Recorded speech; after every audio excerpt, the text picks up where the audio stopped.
c'était d'abord des prétextes, des arguments militaires. Mais quand vous suivez en fait l'évolution des événements, il y a les arguments politiques qui ont ressurgi. D'abord, nous avions en fait le bureau politique du RDR arrêté. Il y avait une crise aussi à l'époque avec la Fédération estudiantine scolaire de Côte d'Ivoire.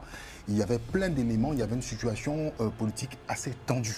Donc, il y a eu ces motivations aussi politiques qui ont permis de faire certaines réformes. Par la suite, il y a un fait qui est très important. La non-participation de M. Alassane Dramane Ouattara aux élections.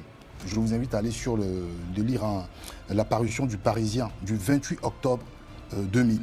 Dans lequel il indique qu'il ne reconnaît pas, d'accord, l'élection de M. Laurent Gbagbo, que Laurent Gbagbo est un président de fait. Et il a indiqué aussi que la Cour suprême de l'époque avait donné une décision inique. Par la suite, nous savons ce qui s'est passé. On a évoqué la rébellion, les différents accords politiques.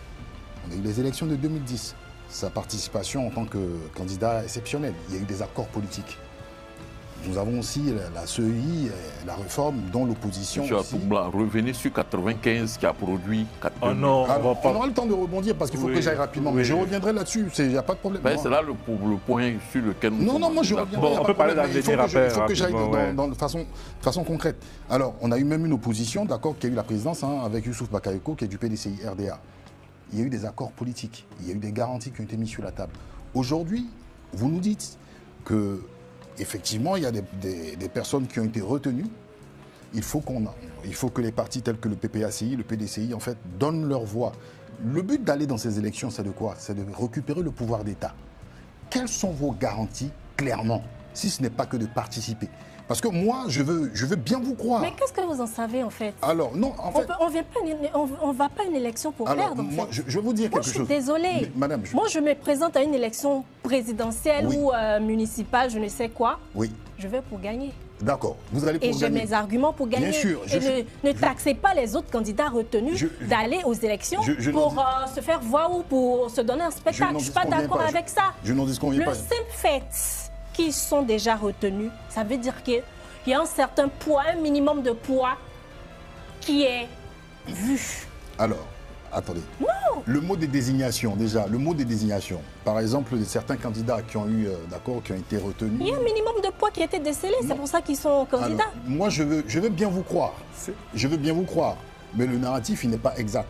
Par exemple, M. Awad Domelo qui déclare sa candidature, je crois, à 2 semaines ou 3 semaines. Comme par hasard. Voilà, réussi à avoir... Moi, j'ai des amis qui soutiennent, qui ont travaillé dans son équipe, en ce qui concerne la collecte des parrainages. Quand il y a eu, en fait, d'accord, la publication des candidats, je suis allé les voir. Je leur ai demandé clairement, quelle était votre méthode? Ils ont été blessés dans leur amour propre. Ils ont dit, non, mais tu veux essayer de susciter une polémique. Parce que je veux essayer de comprendre comment lui, d'accord, qui est le candidat de précaution, a pu, d'accord, trouver cette stratégie-là. Cette stratégie-là qui est meilleure même, d'accord, que celui qui était son président, à qui il a dédié aujourd'hui, d'accord, son... Monsieur Atout-Blanc, nous sommes en 2025 et les méthodes pour une élection électorale, ça évolue. Ah non, mais là, il n'y a pas de détails. C'est un débat assez intéressant, mais il faut qu'on poursuive. L'évolution n'est pas une explication. On va essayer de prospecter. Regardez, il nous reste 5 minutes. Il nous reste 5 minutes pour terminer. Je n'arrive pas à comprendre qu'on puisse porter des doutes. Oui, Président, on a compris votre positionnement sur comment quelqu'un a pu obtenir ce parrainage. Non, c'est quoi ça? Chacun se pose des questions. Regardez, ça fait débat aujourd'hui. Regardez, Norbert, le président assure que des actions démocratiques et pacifiques s'imposaient désormais comme la voie à suivre pour contester ce 4e mandat, sachant que du côté du gouvernement, regardez ce que le porte-parole du gouvernement dit. Il dit que les décisions du Conseil constitutionnel sont sans recours et que ceux qui vont contester la décision du Conseil constitutionnel tomberont sous le coup de la loi. Il nous reste 5 minutes pour terminer, mais est-ce qu'il faut redouter le pire en Côte d'Ivoire? Oh là. Dois-je répondre à cette question? Enfin, celui qui est prêt. Je ne voudrais pas être un prophète de malheur. Continuons à parler. Oui, mais continuons à parler politique. Essayons de comprendre, essayons d'expliquer, soulignons des choses. Par exemple, tenez, les Nations Unies sont actuellement en Côte d'Ivoire. Puis-je souligner factuellement que c'est la 2e mission? Pourquoi une 2e mission? La précédente ne suffisait-elle donc pas? Ne se suffisait-elle donc pas? Pourquoi revenir en Côte d'Ivoire? N'est-ce pas le signe qu'il y a un souci, tel que vu depuis l'immeuble de verre de New York? Voilà. Deuxièmement, il reste encore un mois. Le président Gbagbo dit que tout est encore possible. Il dit en substance que les choses peuvent encore évoluer. Il était volontaire pour être candidat à cette élection présidentielle, Laurent Gbagbo, en 2025. Tian Thiam était volontaire pour être candidat à cette élection. Parlons politique. Voyons. Là, je viens de souligner les Nations Unies, puis il y a aussi la position des États-Unis, la position de la France, la position la Côte d'Ivoire ne vit pas comme une île déserte au milieu de l'océan. Elle est entourée de voisins avec qui elle commerce, elle travaille, elle échange. Tout est encore possible, mais pour parler de politique, la seule chose qui a changé depuis hier soir, c'est que c'est plus la peine de parler du plan B. C'est pas la peine, c'est non. C'est clairement non.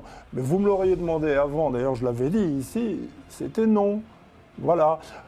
Simone et Yves Gbagbo, Awadon Melo, évidemment, lorgne le pactole de ce que peut représenter en voix le Front commun, c'est non. Ils ne l'auront pas. Voilà. Moi, pour mon dernier tour de parole, c'est vrai, cette question du plan B, ce n'est pas nouveau. Depuis le début, le PDCI a dit qu'il n'y a pas plan B.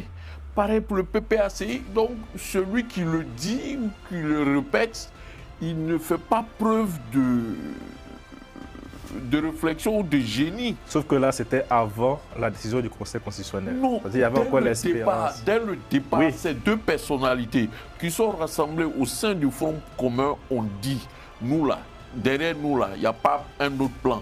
Derrière Thiam, derrière Gbagbo, il n'y a pas un autre plan. Ils l'ont dit clairement. Nous avons été surpris de les voir déposer leur dossier de candidature. Mais j'aimerais revenir sur cette notion du quatrième mandat contre lequel on ne veut pas, contre lequel on se bat. Ouais. C'est vrai, on se bat contre un quatrième mandat. Mais si on se bat contre un quatrième mandat, c'est parce qu'il y en a eu un troisième. On a donné Monsieur le Président de la République le 14 juillet 2021 à Ouattara. Quelque temps après, le président Laurent Gbagbo et Henri Konan Bédié se sont retrouvés chez le président de la République. C'est la courtoisie républicaine. C'est pas de la politesse, c'est de la reconnaissance de l'institution. Et c'est monsieur le président Alassane Ouattara qui incarnait ça. Ils se sont retrouvés à Yamoussoukro quelque temps en 2022.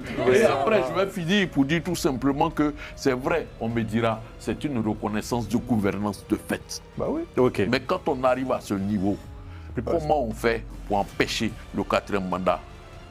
Rapidement. Alors rapidement, 55 milliards en fait d'accord pour l'organisation de ces élections, il faut préciser. Oui. 27 milliards en fait d'accord décaissés du budget, l'article 6 du code électoral qui n'est pas appliqué.